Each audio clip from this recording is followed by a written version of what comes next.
Hello, good evening, and welcome to Off Track Small Talk. Tonight, I'm going to be chatting to a driver who is making his season debut this coming Saturday in a brand new shale car. That individual is 25, Bradley Harrison. Evening, Bradley. Hiya, how you doing? I'm very well. Did you have a nice Easter? Lots of Easter eggs. Yeah, very nice, thank you. We went down to Norfolk for the weekend, just a long weekend there with mum, dad, fiance Emily, and little dog playing about on the beach, just getting our last free weekend in before all the chaos starts again. Perfect. But you should have stayed there, though, because then you've been in the right location for Saturday. Yeah, no, it's all right. We're going to get back, get in the right headspace, get my helmet cleaned and do my Yes. goggles, best fit them in. Perfect. Good preparations. So when I was doing a bit of thinking about today, and I was like, when did Bradley start racing Formula One? And you're coming into your ninth season in stock cars, but to me, you always seem kind of that younger generation, but actually, almost a year's time, it's a decade in the sport. Of course, yeah, it creeps up on you, doesn't it? I mean, it's 2015 when I started in the Peterbilt tarmac car. It doesn't seem like it, really doesn't. I mean, I'm 26 now, but like I said, nearly 10 years coming, and I still feel like a young gun. Obviously, I'm still on the younger side of the job, but no, I've been enjoying it. Obviously, we had a bit of couple of years out during COVID, which sort of slowed things down. So a bit of a lull midway through the career, but no, we're back hitting the ground running and ready for it this year. Perfect. I mean, we can't go any further, I guess. But your family has a huge history in Bristol Formula One stock car racing. Yeah, no, that's it. Obviously, going back right to the very beginnings of it all with my granddad, and when he used to go with his brother and dad, and obviously things have gone on through the decades, and here we still are. My dad coming towards the twilight of his career, and still just enjoying it, and that's what we're here for, just to enjoy our weekends, have some fun, and that's what it's all about. It's a huge, you are a huge name in the sport, the Harrison name. It's hugely positive, but does that bring with it, I suppose, a little bit of pressure for yourself? As you're kind of the generations tick on, and is that expectation? Yeah, there is. I certainly felt it when I started racing 2015 in Formula Ones. There's that weight of expectation, like you say, people straight away crowding around the new car, and there's a lot of interest in those early results which pick up. But that's sort of settles, and if you can get your head around the fact of you might not set the world alight instantly, it's a long old career and there's a lot to achieve, then you sort of forge your own path, and it doesn't have to be the same of our fathers before us and grandparents before that. It's an opportunity to write your own story, however dedicated that might be. It's a different era, and we'll just enjoy what we do. Yeah, I mean, it must feel a bit odd, that in the week you're at work, you're doing your work, then you go to a stock car track, and you have got this interest in you and in your dad, and like I say, around the transporter, around the cars. It must feel a bit strange. Of course, yeah, you're going from your everyday life when I run the HGV garage family business. So, and you're taking phone calls and you're having to jump to other people's tune and just pacify them and keep them happy. And all the time you're trying to keep other people happy and tick the right boxes. Whereas it's almost a bit roles reversed when you get to the weekend and people are there and wanting to come over and talk to you, and you almost get to step back from your day-to-day life and chill out and just enjoy the bit of attention and bit of interest people have in your life. Yeah. Yeah, it's brilliant. It's brilliant. And in your career, you said like ninth season, you've held Red Roof, a number of race wins. Are you happy with your achievements so far? I'm content with it. I don't claim to be anywhere near the best driver. I feel I've underachieved to a certain extent on what I could have done, and a lot of that's down to the time we put into the job, which we put in where we're happy. We have a good balance. We like to go on holidays. We like to go out for meals and go to the pub and enjoy a lot of social time. That obviously does come at somewhat of a cost. We don't spend as much time, certainly I don't, in the garage as what we could do. We do Tuesday night. We've got a great team behind us. So we typically do Tuesday night from about 6 till about 9, believe it or not. That's us. We usually load it up. If it's been a bad, rough weekend, we might squeeze a Thursday in for a couple of hours. But that's pretty much us. So you're not going to be the Tom Harris, the Frankie Raymond, the Ryan Harrison putting that much time in.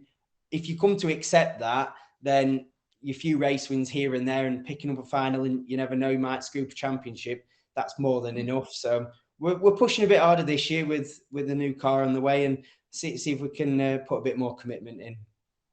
Yeah, and I guess you sound very happy with how you've really got that balance right. We like doing this, we like doing this, and stock car racing kind of it squares the circle, if you like. Do you know what I mean? It makes it right. Do you kind of sit there and think, actually, I might do another night? I could do with doing a couple more nights this week, or you just kind of go, no, I'm not. Because it must be quite difficult to stop yourself, maybe. Yeah, it is. You can in that time we can get the basics done. We check the car around, any oil changes that need doing get done, changing tires on rims, things of that nature. It all gets done. What we don't particularly leave much time for is the fine tuning. Some of these guys will have the setup books, you know, and you're talking millimeters here and there. Quite often, my dad will do his tape measure with his glasses on his head rather than on his eyes, and it's that looks about right. That looks about right. That looks about right. And we sort of go with that. But then we do want to win. But I also feel if you're not putting every hour of the week into the car, you're not quite as devastated if you don't get the results because you've not invested quite as much time in it. So there is also that benefit. And then if you do win, it's a double bonus because you think, well, I've done so cutting a few corners. Yeah, that's perfect. That absolutely sounds like you've got the right approach to stock cars, in my opinion. Thinking about, I guess, the 9 years, my perception would be that you've probably had a bit more success on tarmac than shale. Would you say that's a fair perception? Yeah, definitely. Yeah, I found that in recent times. I mean, when I first started on shale in the old big block of my dad's, I did probably from a time of 2016, 2017, find a bit more success on shale. I had a second place in a final at Coventry, which probably with a bit more experience would have won, and a few results like that I found I was picking up a lot of good places. I then obviously moved cars into the 2 Tom cars from my dad. And I would say that I've been a lot more consistent, certainly on tarmac. I do enjoy both surfaces equally. I've not really got a preference. Like my granddad says, you enjoy whichever one you're winning on or doing better on. So we're hoping, obviously, a bit of a shift. We've had the shale car quite a while now, and see if we can pick up a few better results on shale as well. Yeah. I mean, and not only with the racing, you have served on the drivers' committee, which is again a commitment, and it's around, I guess, from your perspective, benefiting the sport as a whole. Was that something you enjoyed doing at the time? Definitely, yeah. I do pride myself on being quite interested in political side of things in everyday life. So when to get voted on by my peers was always an honour, especially at a young age. I think I was about 19, perhaps at 20 when I first went onto the committee, and it was a great feeling. You serving with a lot of experienced names. There's Peter Folding, there's Guy Parker, Anthony Flanagan, there's countless names, Paul Hines, and a lot of important stuff gets discussed, and a lot of stuff that can't be viewed to the public. It's not like a public forum where you can chat about certain things, but it's rest assured that the committee is always endeavouring to get the maximum amount of cars on track with the maximum amount of fans for the minimum amount of money being spent. In a realistic world, that's what happened, but it can only all work towards it. And these people are putting the time in free of charge because they love the sport. And sometimes they do get a rough ride. And obviously the work that all you guys do behind the scenes, we all do it because we love the sport and we want to see it prosper for decades to come. But people don't always see eye to eye on those sorts of things. Yeah. No. I guess moving on slightly on a similar sort of topic, there's a number of drivers, including yourself, who are making their debut this weekend. There has been quite a bit of commentary on social media the past few weeks around early meeting attendances. Do you think that's been fair? Because it is a long season. We do start in March. Quite a lot of drivers are coming out this Saturday, and I guess the weekend's coming up. Yeah, I mean, my dad, he's always lived by the fact he used to start the first Coventry in April, which always fell around his birthday, which is the 4th of April. So he's always seen that as his first meeting. When these meetings have been like days gone back, Bellevue's on middle of March, and then a King's Lynn usually, we've sometimes gone to them when I've been getting going just for a bit of a quieter meeting for experience, but my dad's never been that bothered about them. And with the fact that we weren't fully ready and it's a bit cold in March as well, we were like, we'll just wait. We know that first. It would have been nice to get a non-qualifier meeting under my belt just to get a bit of a quieter meeting potentially. I think the amount of meetings that there are whether it's going to represent the way things are cost of living wise, it's going to be a lot harder for people to justify spending for nothing meeting, one that doesn't necessarily count towards your major championships. Obviously, grading points still counts, but some of your bigger names, the guaranteed red tops and superstars pretty much on the rest of the season regardless. So personally, I think a shift going down the line, somewhat reducing meetings, whether the promoters would agree with that as well, I don't know. But certainly ourselves, we're looking at the fixture list a bit more this year, picking and choosing which meetings might be more worthwhile doing. You're spending, we've always said, you spend the same amount whether you go to one meeting or the other, because if you're turning up, you still want to be competitive and be on good tyres and such. So sometimes you just cherry pick the ones that are more appealing to your track preference, things like that. Yeah, perfect. Now, absolutely makes sense. Thank you for your opinion on that. Okay, so let's talk new car. Why have you gone for a new build shale car this year? New build shale car this year. But to be fair, it wasn't really a long time in planning it. We got towards the back end of last season. I think we were at might even have been October double skeggy, and we were all just sat around chatting. And my dad says, "Do you not fancy a new shale car?" I was like, "Well, nothing majorly up with the one I've got. It's been all right." And then we decided, no, actually, let's look at it. The shale car I'd been using, that's the one that my dad bought from Dave Riley, Tom Harris car, back in 2012. So whilst it's had a few refurbs and doesn't look too shabby, it is an older car that's been remodeled. The car's, it's done a good job for my dad. He won that Coventry final in it, amongst some other fantastic races, and it served a purpose for me. It just got to a point where we thought, let's try something new and see if it can perhaps bring me on a bit and slightly different direction, see what it can bring. So when you say you're talking at Skeggy weekend, was that over a few beers? Had you got a few beers at that point? It was the morning after, surprisingly. Okay. Yeah, morning after, when everyone's heads are hurting and they're coming out with terrible decisions, and it's probably going to cost you a load of money as well. But here we are. So Bradley, it's now time for you to reveal your brand new shale car for the 2023 season. So here is my brand new Matt Newsom built shale car for the 2023 season.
Bradley, the car looks absolutely fantastic, and Matt does turn out a great looking car.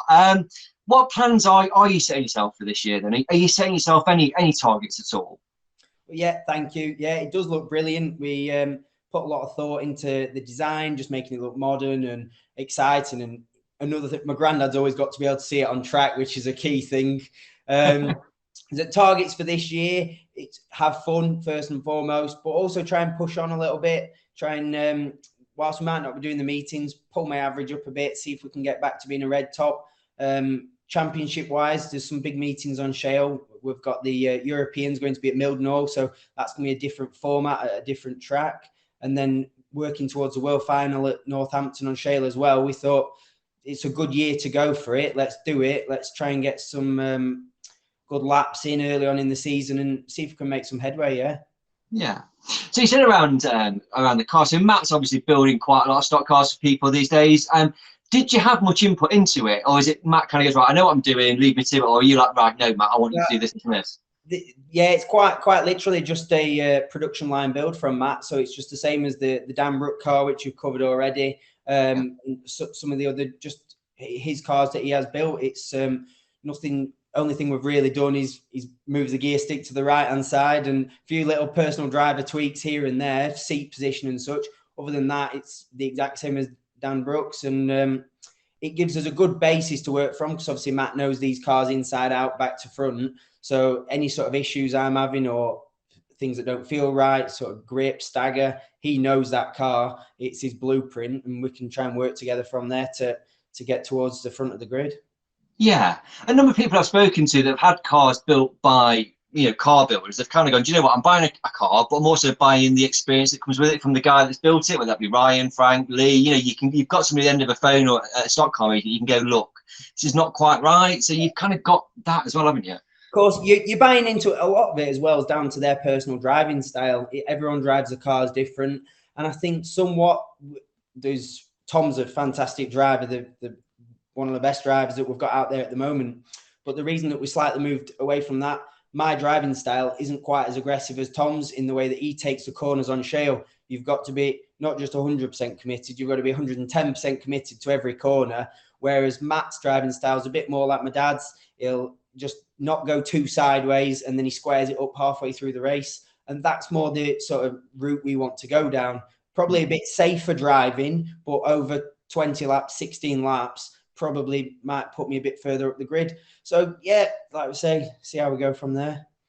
That's quite interesting. You mentioned about Matt and his driving style, which was one of the considerations that you went to him to buy a car, because you like I say, you've got 4 or 5 people out there that could build you one, but it's who do you go to? Of course, it's very difficult to decide. I mean, all the car builders out there these days, fantastic. Stuart, Lee, Matt, Tom, Frank, there's such a wide range of driving styles, and I mean, Matt couldn't be much further away from most people, but which wasn't the best over the Christmas break, having to go down and have a sit in it while my hands were freezing cold, but you only have to do it once. But yeah, I mean, another factor that goes into it, Matt's at every single meeting. I know he's very stretched with his hire cars and such, but he is always there to help, as the others are. And we just like to say, wanted to try something new. A driving style that I'm probably more familiar with, a bit more conservative, but you can push it to the boundaries should you need.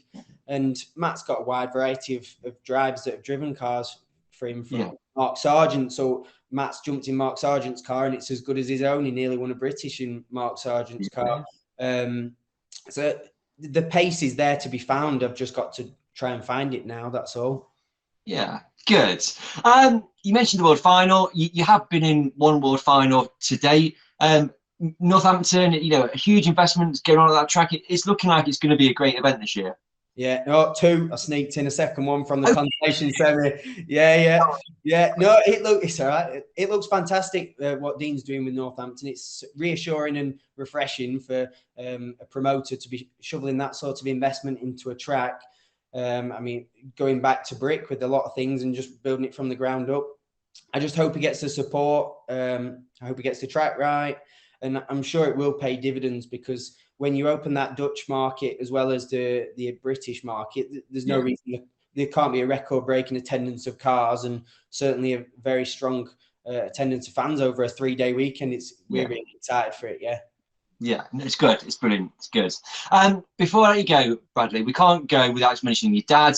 You mentioned in his twilight of his career, but he has had a bit of resurgence in the last couple of years. He's, back at the forefront, and this year he's got 2 very nice sign written cars. It's good. Yeah, he wants to put a bit of effort in, like I say, towards the end of his career. He's given a bit of a nod to pre-cars of the past from one of my granddads, and he's excited to get out there in him. His first meeting will be Kings Lynn as well. So no, he's excited to get going, and we'll be doing a good number of meetings together as well. And like I say, just going back to that, enjoying it together. It's a family sport. I've grown up around my dad being in Formula Ones, and we like to be a part of it together. It's something we look forward to. We spend time together. All that. We've got a fantastic team, and no, we just can't wait for the season to get started. Good. I did think that you do very much race as a team. You are there together, and it's very kind of noticeable that you and your dad race, at meetings together. Yeah, we always have done, right from obviously when I started minis. He's always been there behind me, supporting me, as well as my mum, and lately my girlfriend as well. It's nice it's something you can look forward to. You can plan your weekends around it in advance, and we try not to get too eaten up about it, and we try to step away from getting frustrated with each other at stock cars. We do work Monday to Friday, and we go to racing, and we enjoy ourselves, and that's why sometimes you need to have a look and evaluate what you're doing, and we go there to have fun. So that's what we're going to do. Brilliant. Bradley, it's been so brilliant talking to you tonight. Before we go, is there anything you would like to add? Just like to thank, like I say, my family and the team for all the work that they've done in getting the other cars ready, and the support that they do give me, and obviously the financial support to be able to do what we do. And also to Matt for the time and effort he's put into the car, and just make sure you get that set up right for Saturday, because we're wanting a winning stick. He'll watch this and he'll see that. So yeah, bit of pressure on Matt, I suppose, as well. That's it. It's what it's all about. Bradley, thank you so much, and I'll leave you to the rest of your evening. Thank you for having me. Bye bye.